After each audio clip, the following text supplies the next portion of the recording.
నమస్తే. ఈరోజు world no tobacco day. Cigarette తాగొద్దు, బీడీలు తాగొద్దు అని వాటి డబ్బాల మీద ఉన్న చూసి పట్టించుకునే నాదురు లేడు. కానీ ఈరోజు నేను చెప్పేది ఏంటంటే, India second largest world consumer for tobacco అండి. అండ్ 15 అబోవ్ దాటిన వాళ్ళలో 100 మందిలో 30 మంది పొగాకు ప్రొడక్ట్స్.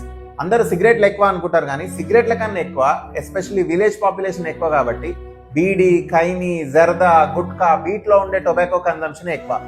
హీరోయిజం కోసం హీరోలు తాగుతారనో, లేకపోతే అవును వేరే వాళ్ళు ఇంప్రెస్ అవుతారనో నా ఈ వీడియో మెయిన్లీ ఆ యంగ్ ఏజ్ లో ఉండే వాళ్ళకండి. Please don't get tempted for smoking.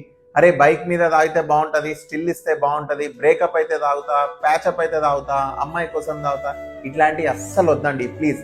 ఒక్కసారి మనం ఏదో మొమెంటరీగా ట్రై చేసింది తర్వాత అడిక్షన్ అవుతుంది అండ్ వదులుకోలేక ఇబ్బంది పడి చాలా లైఫ్ స్పాయిల్ అయిపోతుంది. ఎందుకు అవుతుంది సార్ అంటే, మీరు క్యాన్సర్ సంగతి దూరం అండి, మెయిన్ థింగ్ ఏంటంటే దానివల్ల మీ రక్తం పైపులు అన్ని బ్లాక్ అయిపోతాయి. సో హార్ట్ డిసీజ్ వస్తుంది, ఇన్సులిన్ రెసిస్టెన్స్ అంటే షుగర్కి, ఒబిసిటీ లాంటివి, ప్లస్ హార్మోనల్ చేంజెస్, ఎర్లీ ఏమంటారు ఫర్టిలిటీ ఇష్యూస్, అన్ని ప్రాబ్లమ్స్కి మూల కారణం టొబాకో అవుతుందండి. ఓకే, సో దయచేసి ఎస్పెషలీ అర్బన్ పాపులేషన్ కాకుండా రూరల్ పాపులేషన్లో కూడా ఈ non cigarette tobacco products and cigarettes ఇవన్నీ ప్లీజ్ అవాయిడ్ చేయండి.